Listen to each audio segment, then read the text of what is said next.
All right, we've configured OSPF. We've talked about some of the different features. Now it's time for us to do a little bit of OSPF troubleshooting. Well, find out more right here on IT Pro TV. You're watching IT Pro TV.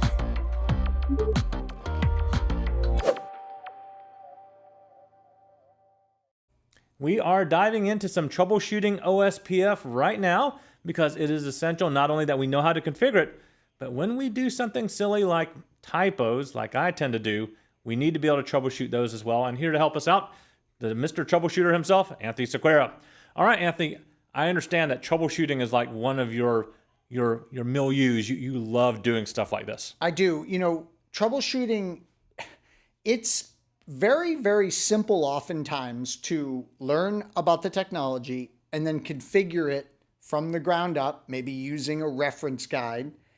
It's oftentimes when we inherit something that's broken, that's when the rubber meets the road, where we really have to know our stuff. We didn't set it up. We don't know if they did that right. And troubleshooting can often be a big differentiator in someone's skill set. OSPF, because it's so feature rich, there is quite a few things that can go wrong. We're going to talk about some of the classics in this episode, and we're going to start with one of the most heavily tested areas of all time. I think it's because this is some of the most common issues that folks run into, and it's also something that's unique about OSPF compared to other protocols.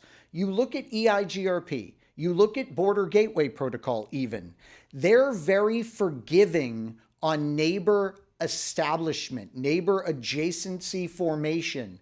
They're very forgiving. EIGRP is one that's hysterical. You can configure different hello and dead timers on the two different devices, and EIGRP is like, we'll go with like the smaller one. It has a way to resolve that. Let's take a look, Ronnie, walk down memory lane, I bet for you, on what is required to match up when it comes to neighborship forming properly. The router IDs, you better have a unique router ID on the two devices or no neighborship. A common subnet configured between them. An MTU match. That's a fun one that you can cause a problem with right away for yourself. Is try it. Go set one MTU on one side of the link and another MTU on the other, and now you won't have OSPF form its adjacency. The area ID needs to match clearly. So if we've got area 10 on one side, it needs to be area 10 on the other. If it's area 0 that we're establishing across the link, that needs to match. And the list goes on.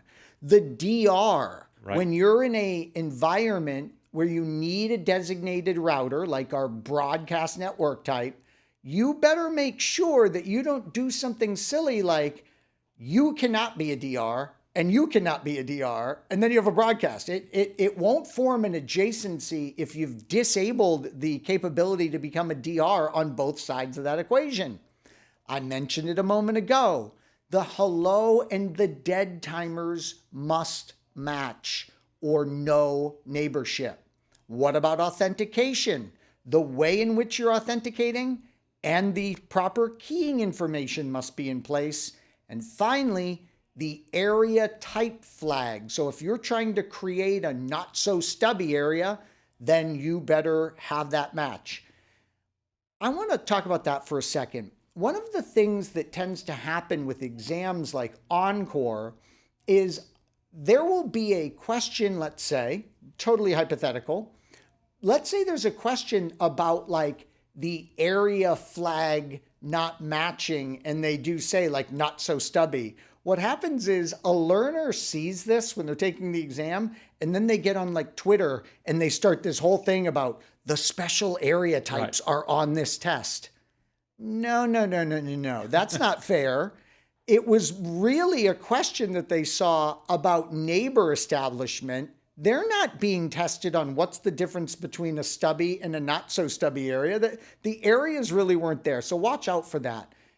When you have a question about what you need to know for Encore, come to Ronnie and I via the Q&A forum. Don't trust just rumors that are circulating on the interweb.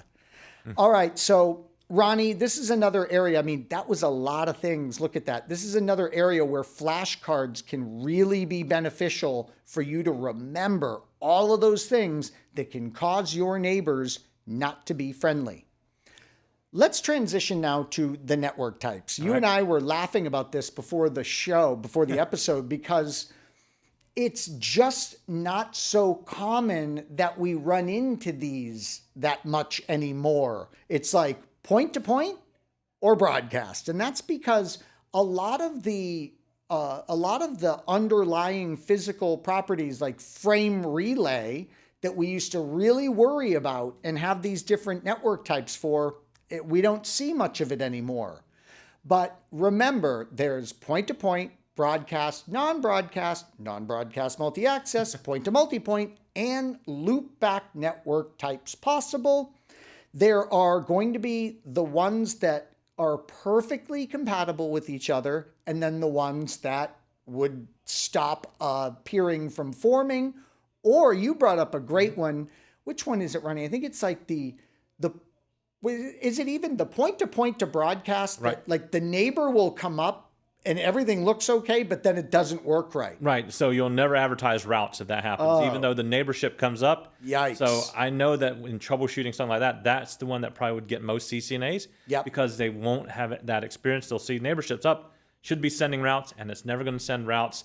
And the delay in the way that it comes up is insane because it's like 40 seconds before it ever even comes. Yep. So, but eventually you kind of give up because you're not sure what happens there. Yeah, that's scary. Yeah. Another interesting one, we covered this when we were configuring OSPF together here in Encore, but another super interesting one is the loopback. Remember, the oddity about the loopback network type, which, as you might guess, is the automatic network type that's applied to a loopback interface advertised into OSPF, it does the strangest thing. It ignores whatever subnet mask length you've got set, and it advertises a 32-bit route. One of my favorite challenges for students in this area is to have them change that, and I then take away what they would immediately do, and that's change the network type. Right. So the classic way we handle that is we go in and we say IP OSPF network point to point under the loopback, and then the natural correct mask is advertised. But I take that away from them. Right. Any ideas? There's a bunch of ways you could do it. One quick one, area range.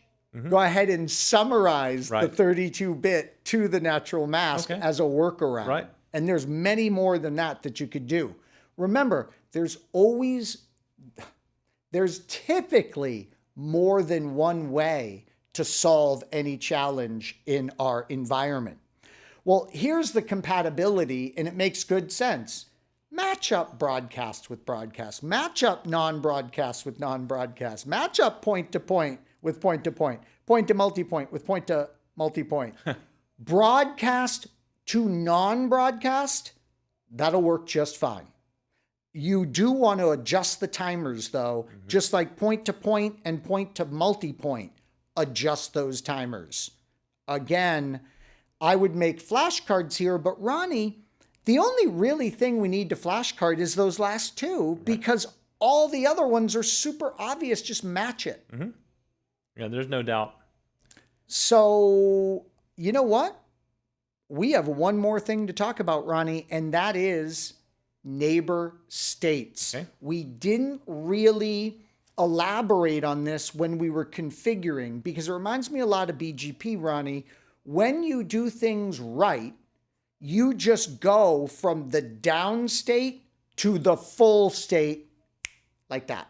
So when you're configuring everything and it's all happy, happy, beautiful, beautiful, perfect configs, these states really aren't that relevant to you. But please note, we begin life in a down state. It then transitions to the attempt init, then what's called two-way, then xstart, then exchange, then loading, then full. I think at the command line, you actually see it say, went from loading to full. Like I think that's the last message that you get there, or the only message that you get to indicate you just went to the full state. But understand, in real life, you can be stuck in one of these states. You'll see a famous one is you're stuck in the X start state. And then you can Google stuck in X start, and there'll be a list of what you messed up to stick you in one of these states. I do believe, off the top of my head, and Ronnie, you might remember, but I do believe that mismatching MTU gets you stuck in one of these states. So there's this cause and effect that you can go through. I didn't bother to list those out because I didn't want to give you the impression you needed to memorize them. Just know that if you're not in the full state and you hang around in one of these other states, it is a misconfiguration. Now, there is one that you might not ever get to come, but it's actually still naturally working, which is two-way. So if I can't remember, it's like, I think if they're both BDRs for one reason or another, they end up in, if I remember correctly. I think you're right. Okay. They get stuck in the two-way, yeah, right? But they still work because they're actually, That's remember, super interesting. Yeah, they're always just communicating directly with the DR itself, but you might find that between the two BDRs, they're stuck in that two-way, but it still works because that's the only communication they have. So, Anthony, with these three topics that we've actually covered here, we've got a little bit of time. Can we talk about just some show commands that might help us to be able to see this? Awesome idea. Excellent idea. Let's jump into the command line. And remember what I've talked about many times in our episodes. We have those primary troubleshooting commands. We have those kind of secondary that we might need to back things up.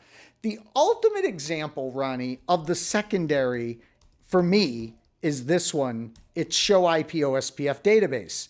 This is one of those secondary troubleshooting commands that I use more when I'm learning OSPF than necessarily troubleshooting it.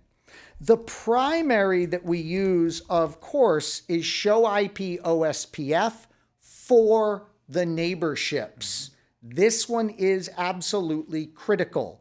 And notice, we get confirmation that we're in the full state. We get confirmation that it is the DR, in this case, that we are peering with. We get the router ID of the neighbor. We get the dead time. All of this information can be critical. Another one that you'll see is show IP OSPF. Yeah. That's it, show IP OSPF. And now we're getting great details on the configuration of this. And notice, this gives you a sense, all this information, for the ton of features that OSPF brings to the equation. This is kind of telling us that there's non-stop forwarding capabilities here, that there is incremental SPF, that there is the not so stubby area configuration, that there's link local signaling. So there is a ton that we haven't discussed that's possible with OSPF that we can confirm with commands like this. Let me show you another one. I just thought of the show IP OSPF interface is another good secondary command that we might need, showing you a ton of information. And I bet you there's a more brief version of that we could do. There is. And it's show IP OSPF interface brief. Look at that. So we get a quick glance. And I love this. It's showing us that it's the loopback network type that's on the loopback interface there. That's reported as state. We can see that it's the BDR state for these broadcast segments. So that's a really cool command right there. Again, kind of secondary. Yeah, but if we scroll back up, the neat thing about the longer command of this is that we also see like the timer. So yes, you have it right about center of the screen there on the hello and dead timers and the wait timers that you have there. So that's actually going to be key, especially if the neighborship isn't coming up. Make sure you use something like this to check it out. And we also saw where it actually showed the neighbor type in the output up there. Yeah, right above it says network type broadcaster right there. Yep, you are right by it. Love it. And that is automatically set, right? Mm-hmm. So yep. I'm thinking, Default. I'm thinking OSPF went, oh, it's a gigabit Ethernet interface. Right. Let me assign the broadcast type. Yeah, and the other thing, of course, is the router ID. sometimes checking that is also something that you may want to be able to do as you start troubleshooting as well. I mentioned in this episode, Ronnie, the DR BDR configuration. Remember, we set that with a priority value. So that's another great one that we're seeing with the show IP OSPF interface. This command's trying to make its way to a primary troubleshooting command, and I think you could make an argument for that. Yeah, so these are all great show commands that you want to be at least familiar with. Maybe not so much for the exam, as Anthony has said, but as far as really troubleshooting, there are things that can happen and change. You might misset that interface, that network type, but all those things are actually great. So Anthony, with all that done, any other troubleshooting hints or tips that you'd like to give? I think always... Ronnie, you and I talked in a recent episode about how when we configure, we should configure in a certain cadence or style and do it that way every single time. That's a lot like troubleshooting. So you can get into like a common troubleshooting flow with OSPF. In fact, if you go up to Cisco's documentation, and you don't have to start at the documentation, you could start at good old-fashioned Google. If you do searches on like OSPF and BGP troubleshooting flowcharts, Cisco has really great flowcharts in their documentation that walk you through, check this, what does it say? It says this, go here. It says that, go there. So it's a nice troubleshooting flowchart that they'll give you that can help you develop that style of troubleshooting that makes sense for most scenarios. All right, Anthony. Well, thank you for helping us to at least take a deeper look into the ways that we can troubleshoot, of course, OSPF. All these things are going to be important in your networking career as you continue to move forward, because more than likely you will be configuring OSPF in just about every Cisco router that's out there. Well, that's enough for this episode then. So signing off for IT Pro TV, I'm your host, Ronnie Wong. And I'm Anthony Sequeira. Stay tuned right here for more of your CCNP Encore show. Thank you for watching IT Pro TV.